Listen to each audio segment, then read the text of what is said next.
அன்னைக்கு இவங்கிட்ட கஞ்சா இருக்கிறத மாப்பிள்ள பார்த்து உங்ககிட்ட சொல்லியிருக்காரா இல்லையா? ஆனா அன்னைக்கு எதுவுமே நடக்காத மாதிரி இவன் செய்யற தப்பெல்லாம் நீ கண்டுக்காத மாதிரியே இருந்திருக்க. ஆனா இன்னைக்கு இவன் கஞ்சாவுக்கு அடிமை ஆயிட்டான். அடிமையானதை நீங்க பாத்தீங்களா? இவன் கஞ்சா பிடிச்சதை யார் பார்த்தது? யாரும் பார்க்க தேவையில்லை. பெத்த அப்பனையே கை நீட்டி அடிக்கிற அளவுக்கு இவன் புத்தி பேதலிச்சு போச்சு. அதுக்கு காரணம் போதையோட வெறி. அந்த வெறியாலதான் என்ன கை நீட்டி அடிச்சான். வர இவன் மனுஷத்தன்மையை இழந்து நிக்கிறான். ஓ, இப்ப புரிஞ்சு போச்சு நீங்க எதுக்காக இப்படி பேசுறீங்கன்னு. உங்களை இவன் அடிச்சிட்டான். அந்த கோவத்துலதான் குடிகாரன் கஞ்சா பிடிக்கிறவன் போதையில சீரழிஞ்சு போறான்னு இவனை அசிங்கப்படுத்துறீங்க. பத்மா, நான் அசிங்கப்படுத்தி பேசவே இல்லை. இவனோட வாழ்க்கை தப்பா போயிடக்கூடாதுங்கிற அக்கறையில தான் பேசுறேன். போதுங்க, உங்க அக்கறை தான் நான் ரொம்ப நாளா பாத்துக்கிட்டு இருக்கேன். முத பொண்டாட்டி புள்ளைய பொண்ணே மணியேன்னு பாராட்டி பேசுறீங்க. ஏன் புள்ளைய சீரழிஞ்சு போகுதுன்னு பழிச்சு பேசுறீங்க. இதானே நீங்க என் புள்ள மேல வச்சிருக்கிற அக்கறை? வேண்டாம் பத்மா, பையனை காப்பாத்துறதா நீ நினைச்சுக்கிட்டு அவனை தப்பான வழியில போக விட்டுறாத ப்ளீஸ். என் மகன் தப்பான வழியில போக மாட்டாங்க. போனாலும் புத்தி சொல்லி திருத்த எனக்கு தெரியும். இனிமே அப்பாங்கிற ஆணவத்துல அதிகாரம் பண்ணி அவன் வாழ்க்கையை ஒண்ணுமில்லாம பண்ணிடாதீங்க. அவனை அதிகாரம் செய்யற தகுதி உங்களுக்கு இல்ல. என்ன பேசுற பத்மா? மோகனும் என்னோட பையன் தான். பிள்ளைங்க அழகா உடுத்துறதையும் வாழ்க்கையில முன்னேறதையும் பார்த்து பொறாமப்படுற யாருக்கும் அப்பாவா இருக்கிற தகுதி கிடையாது. மூச்சுக்கு மூச்சு ஓ மகன் பிரிச்சு பேசுவீங்களே. இனிமே இவன் ஏன் மகனாவே இருக்கட்டும். இவனை வளர்த்த ஆளாக்க எனக்கு தெரியும். ஏய், இவன் பேக் எடுத்துட்டு வா, நீ கிளம்புடா. இனிமே இந்த வீட்ல இந்த கையால் ஆகாத மனுஷனை நம்பி நீ இருக்காத. விஸ்வாதான் உன்னை காப்பாத்த போற கடவுள். அவரை நம்பி மட்டும் பொழைச்சுக்கோ. அவருக்கு விசுவாசமா இரு. இந்தா கிளம்பு. டேய் மோகன்,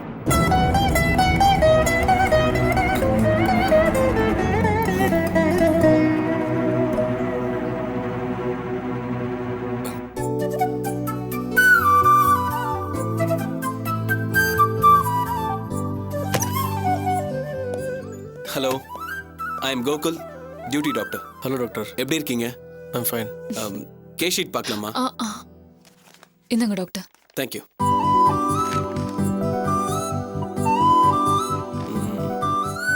ஓகே தமிழரசு, இப்போ எப்படி ஃபீல் பண்றீங்க? ஒன்றும் பிரச்சனை இல்லை டாக்டர், நல்ல இம்ப்ரூவ்மெண்ட் இருக்கு. கொஞ்சம் வலி இருக்குன்னு சொல்றாரு, ஆனா நைட்ல நல்லா தூங்குறாரு. ஒரு சின்ன ட்ரபிள் என்னன்னா காலையில எழுந்ததும் கனவு தொந்தரவு இருக்கு. அழகான பொண்ணுங்களை பார்த்தா கவிதை சொல்ல ஆரம்பிச்சிடுறாரு. Is it okay? No problem. கனவு வராம இருக்கிறதுக்கு ஸ்லீப்பிங் டோஸ் கொடுத்துடலாம். பட் கவிதை வராம இருக்கிறதுக்கு நீங்க தான் ஏதாவது பண்ணணும். தமிழரசு, இப்போ பெயின் எப்படி இருக்கு? பரவாயில்ல, பட் லைட்டாக அரிச்சிக்கிட்டே இருக்கு. எங்க டவல் எடுங்க பார்ப்போம். என்ன ஒய்ஃபை பார்த்து ரொம்ப வெக்கப்படுறீங்க? இல்ல டாக்டர், வைஃப் இல்ல டாக்டர். ஆமா டாக்டர், வைஃப் ஆயிருக்க வேண்டிய பொண்ணு, ஆனா இப்போ இல்ல. என்ன சொல்றீங்க? இங்க 2 பேருக்கும் கல்யாணம் நிச்சயமாச்சு. ஆனா விதி பாதியிலேயே நின்னு போச்சு. அதனால நான் வைஃப் இல்ல, ஜஸ்ட் ஃப்ரெண்டு தான். கிராமத்துல எல்லாம் ஒரு பொண்ணுக்கு கல்யாணம் நிச்சயம் ஆனாலே அவ பாதி பொண்டாட்டின்னு சொல்லுவாங்க. இங்க அந்த சென்டிமெண்ட்ஸ் எல்லாம் இல்லல, அதனால ஜஸ்ட் ஃப்ரெண்டு தான். சாரு, எதுக்கு அவர்கிட்ட எல்லாத்தையும் சொல்லிட்டு இருக்க? இல்ல, இவரு நம்ம 2 பேரும் ஹஸ்பண்ட் அண்ட் வைஃப்னு நினைச்சிட்டாரு. அதான் இல்லன்னு சொல்லிட்டு இருக்கேன். சாரி, நீங்க 2 பேரும் ஒண்ணா இருந்ததால நான் அப்படி நினைச்சேன். நீங்க கொஞ்சம் வெளியே இருக்கீங்களா? நான் இவரை செக் பண்ணணும். என்ன ஏன் வெளியே போ சொல்றீங்க? இவரை செக் பண்ணணும் மேடம். அதனால என்ன?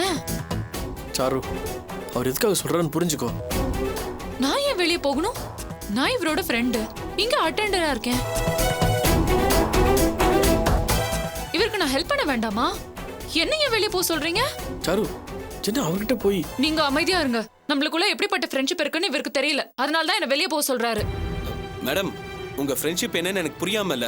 நான் இவரை தரவா செக் பண்ணணும். அவர் கூச்சப்படுறாருன்னு சொல்லி தான் உங்களை வெளியே போக இல்ல சொன்னேன். அவர் தப்பா நினைக்க மாட்டாரு. நீங்க கூட கவிதை எல்லாம் வராம பாத்துக்க வேண்டியது என்னோட பொறுப்புன்னு சொன்னீங்களே. மேடம், நீங்க ஒய்ஃப்னு நினைச்சே சொன்னேன். ஃப்ரெண்டுனா வெளியே நிக்கணுமா? ஏன் உதவி பண்ணக்கூடாதா? எங்க ஃப்ரெண்ட்ஷிப் அவ்வளவு சாதாரணமா நினைச்சிடாதீங்க. பஞ்சாங்கம் பார்த்து பத்திரிக்கை அடிச்சு பெரியவங்க எல்லாம் பேசி வச்ச ஃப்ரெண்ட்ஷிப். யாராலையுமே பிரிக்க முடியாத அளவுக்கு திக் ஃப்ரெண்ட்ஷிப்.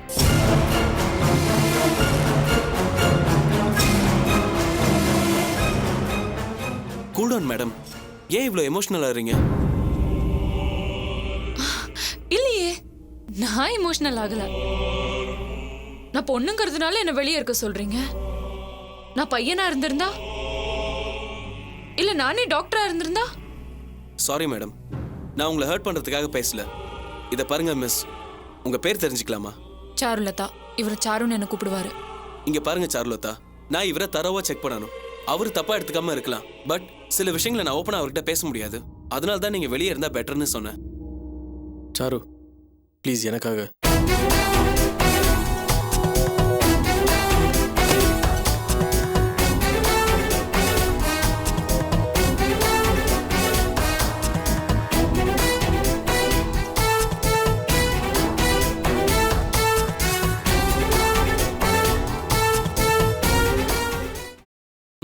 காயெல்லாம் நல்லா ஆறி இருக்கு. ஸ்டிச்சஸை பிரிச்சிடலாம்.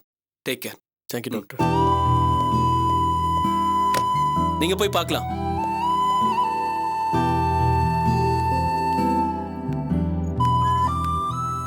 எதுக்கு சார் டாக்டர்கிட்ட எல்லா விஷயத்தையும் டீட்டெயிலாக சொன்னேன்? ஜஸ்ட் ஃப்ரெண்ட்ஸ்ன்னு சொல்லியிருக்கலாம்ல. சொல்லிருக்கலாம். ஆனா உங்களை அப்படி சொல்ல எனக்கு மனசு வரல. நம்ம ஷாப்பிங் போகும்போது யாராவது சின்னதா ஒரு ஹெல்ப் பண்ணாலே ஹலோன்னு சொல்லி ஃப்ரெண்டுன்னு சொல்றோம். அந்த ஃப்ரெண்ட்ஷிப்பும் நம்ம ஃப்ரெண்ட்ஷிப்பும் ஒன்னா? இல்லை சாரு, என்னதான் இருந்தாலும் அதனாலதான் டாக்டர் கிட்ட நம்ம ஃப்ரெண்ட்ஷிப் எவ்வளவு டீப்பானதுன்னு சொல்லி புரிய வச்சேன். நீ டாக்டர்கிட்ட எல்லா விஷயத்தையும் சொல்லும் போது எனக்கு பழைய ஞாபகம்லாம் வந்து ரொம்ப கஷ்டமாயிடுச்சு சாரு. அடிக்கடி ஞாபகம் வரதா நான் இவ்வளோ தூரம் கஷ்டப்படுறேன்.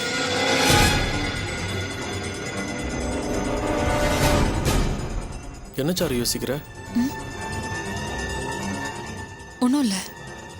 நம்ம ஃப்ரெண்ட்ஷிப்பை வெளியே சொல்ல உங்களுக்கு வருத்தமா இருந்தா நான் இனிமே சொல்லலை. ஐயோ அப்படி சொல்லு சாரு. நான் நீங்க எப்படி நினைச்சாலும் நான் யார்கிட்டயும் எதையும் சொல்லல. விடுங்க. இல்லை சாரு, நான் சொல்றது கொஞ்சம் கேள. நான் கிளம்புறேன். சாரு ரொம்ப நல்ல பொண்ணு இல்லை, பழசெல்லாம் மறந்துட்டு உனக்கு ஹெல்ப் பண்ணிட்டு இருக்கு இல்லடா? நல்ல பொண்ணுதான். ஆமா, நீ ஏன்டா லேட்டா வர? ஆமாம் லேட் ஆயிடுச்சு. அதே பதில் மேட்ச் ஆகலல்ல? ஆமாம், டாக்டர் செக் பண்ணிட்டு என்ன சொன்னார்? ஸ்டிச்சஸ்லாம் எடுத்துடலாம். சார் வணக்கம் சார், உட்காரங்க சார். உங்களை வெட்டினவன் செங்கல்பட்டு ஸ்டேஷன்ல சரண்டர் ஆயிருக்கான். அவன் இவனான்னு பார்த்து சொல்லுங்க.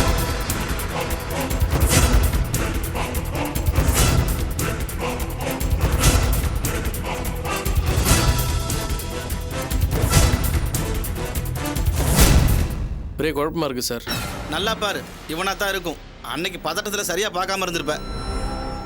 இல்லை சார், ஃபோட்டோவில் இருக்கிறவனுக்கும் வெட்டினவனுக்கும் ஒருவேளை இருக்கலாம் சார். சரி, உனக்கு சந்தேகமா இருந்தா ஒரு பரேடுக்கு ஏற்பாடு பண்ணிடலாம். நாங்க சந்தேகப்படுற அக்யூஸ்களை அங்கே கொண்டு வந்து நிறுத்துறோம். நேரில் பார்த்து அடையாளம் சொல்லுவல்ல? சொல்லுவேன் சார். சரி, ஏற்பாடு பண்ணிட்டு உனக்கு தகவல் சொல்றேன்.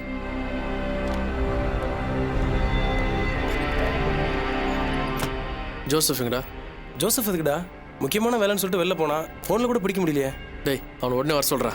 எதுக்குடா? ஃபோட்டோவை பார்த்தல, இத்தனை நாள் ரோட் சென்டர் எவனோ ஒன்று போட்டு போனான்னு நினச்சிட்டு இருந்தேன். ஆனால் ஃபோட்டோவை பார்த்த அப்புறம் தான் எனக்கு சந்தேகம் வருது. என்னடா சொல்கிற? ஆமாண்டா, வெட்டினவன் முகம் எனக்கு நல்லா ஞாபகம் இருக்குது. ஆனால் ஃபோட்டோவில் இருக்கிறது வேற ஒரு ஆள். வெட்டினவன் இருக்கும்போது எதுக்கு இந்த ஃபோட்டோவில் இருக்க ஆள் சரண்டர் ஆகணும்? அதான் எனக்கு ஒரே குழப்பமாக இருக்குது. நீ சொல்கிறத பார்த்தா யாராவது சதி பண்ணுற மாதிரி தோணுதா? ஆமாம், நிச்சயமாக இல்லை, ஏதோ சதி இருக்குது. டேய், நான் நம்ம அந்த எஸ்ஐயை பார்க்கணும்டா. அவரை பார்த்து சென்னை யாரோ ஒருத்தர் கொலை பண்ண முயற்சி பண்ணது உண்மையா பொய்யா? எதுக்காக வேற ஒருத்தர் சரண்டர் ஆகணும்? இதில் என்ன சதி இருக்குது அப்படிங்கிற விஷயத்தெல்லாம் அவர் ஒருத்தர் தானே கரெக்டாக கண்டுபிடிச்சி சொல்ல முடியும். டிபார்ட்மெண்ட்டில் அவர் விட்டால் நம்மளுக்கு ஹெல்ப் பண்ணுறது வேறு ஆளே கிடையாதுடா. நீ உடனே ஜோசப் ஃபோன் போட்டு அவர் உடனே போய் பார்க்க சொல்லு. அவர்கிட்ட கொஞ்சம் ரிக்வெஸ்ட் பண்ணி இங்கே வர சொல்கிறா. அவரை நான் பார்க்கணும்டா, சீக்கிரம். சரிடா, நான் சொல்கிறேன்.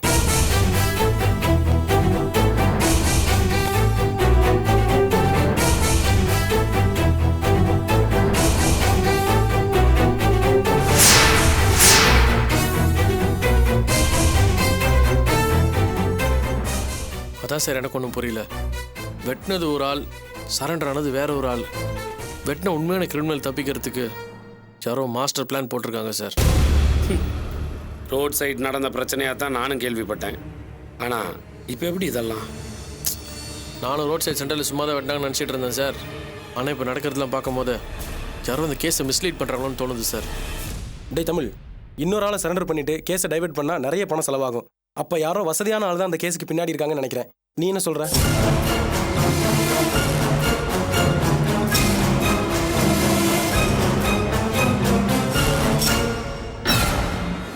அந்த வெட்டினவனை இப்போ நல்லா ஞாபகம் இருக்கா? நேருக்கு நேர் பார்த்துருக்கேன் சார். இப்போ நல்லா ஞாபகம் இருக்குது. வாழ்க்கையில் மறக்க முடியும் முகமா அது. சரி, அன்னைக்கு என்ன நடந்ததுங்கிறத நீ எனக்கு தெளிவா சொல்லு. அப்பதான் இந்த கேஸை நான் டீல் பண்ண முடியும். முதல்ல சண்டை போட்டது நீயா இல்ல அவனா? சார், ஊர் பேர் தெரியாங்கிட்டலாம் நான் சார் போய் சண்டை போட போகிறேன். நானும் துளசி ஒரு வீடை போய் பார்த்துட்டு திரும்ப வந்துட்டு இருந்தோம்.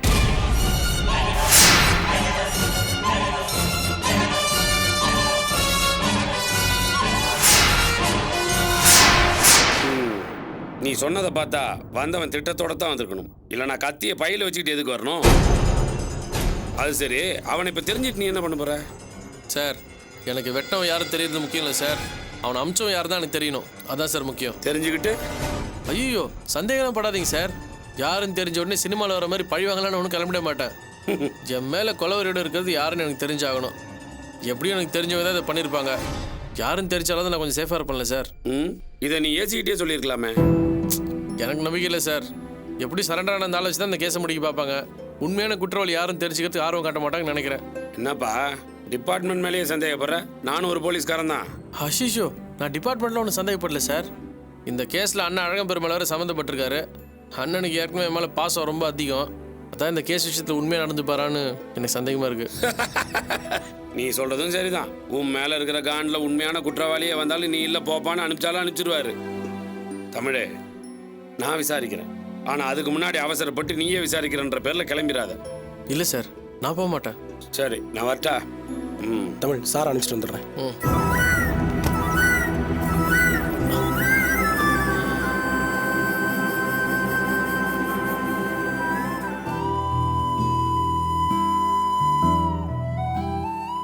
என்னடா தமிழ் யோசிச்சுட்டு இருக்க? உடம்புக்கு எதுவும் பிரச்சனை இல்லையே?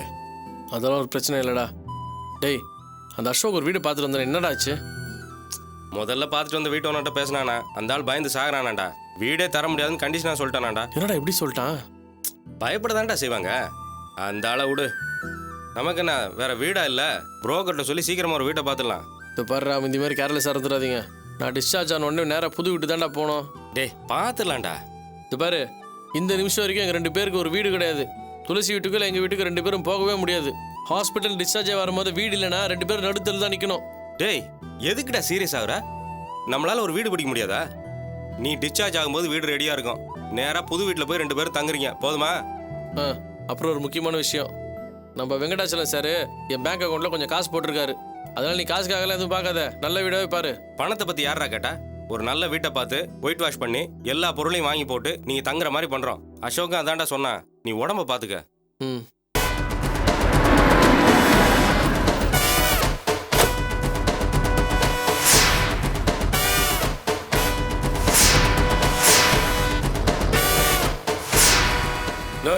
வாடா. அன்னைக்கு பட்ட பகல்ல ஒருத்தர் ரோட்ல வெட்டினாங்களே, உனக்கு ஞாபகம் இருக்கா? நல்லா ஞாபகம் இருக்குங்கய்யா. அன்னைக்கு நான் இங்கே தான் இருந்தேங்கய்யா. பட்ட பகல் அநியாயம் பண்ணாங்க, கேட்க ஆளே இல்லைங்கய்யா. வெட்டினவனை நீ பாத்தியா? அடையாளம் காட்டுவியா? ஐயா, கையில் அருவா இருக்குன்னு தைரியசாலி நினைக்காதீங்கய்யா. ரத்தத்தை பார்த்தாலே எனக்கு பயங்கய்யா. அன்னைக்கு வெட்டினாங்கன்னு தெரிஞ்சோடனே கடையை அப்படியே விட்டுட்டு ஓடிட்டேங்கய்யா. பிரச்சனை நடக்கிற இடத்துல எதுக்கே நாம இருக்கணும்? அதான்யா. நல்ல பாலிசி. பரவாயில்லையா? இவ்வளவு பெரிய சம்பவம் நடந்ததுக்கு அப்புறம் இந்த இடத்துல நீ கடை போட்டிருக்கிய. ஏமா, கொஞ்ச நாளைக்கு முன்னாடி ஒரு பையன் இங்க வெட்டிட்டாங்களே, அது யாருன்னு உங்களுக்கு தெரியுமா? சொன்னாங்க சார். அப்ப நாங்க ஊர்லயே இல்ல, குழந்தைக்கு மொட்டை அடிக்கிறதுக்காக ஊருக்கு போயிருந்தோம். பசிக்குதுமா, பிஸ்கெட் எடுத்துக்குடுமா. ஏய், நீ உள்ள போ.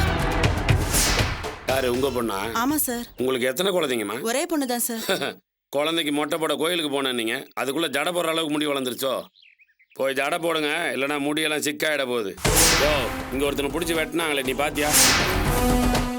இங்கேயா? எனக்கு கண்ணு சரியா தெரியாது சார், அதனால தான் நான் கண்ணாடி போட்டிருக்கேன். நான் பார்க்கல சார். சரி, போ வண்டி ஏரியா.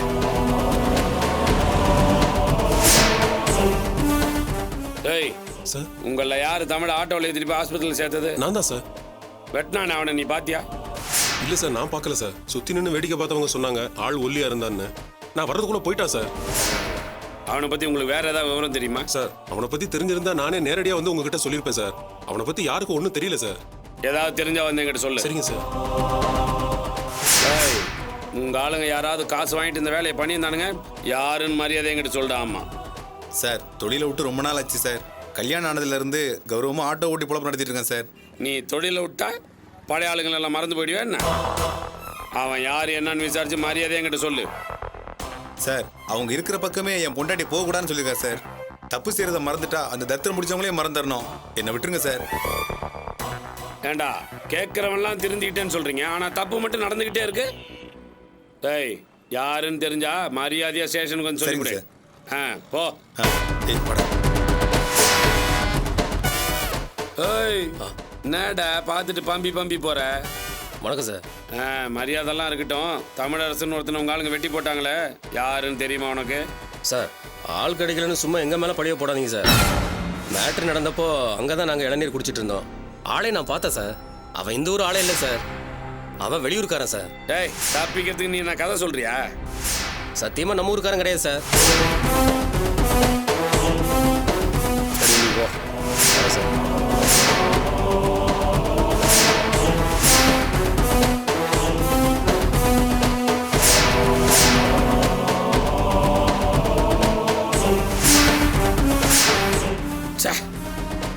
ரொம்ப அலைய விடுறானே.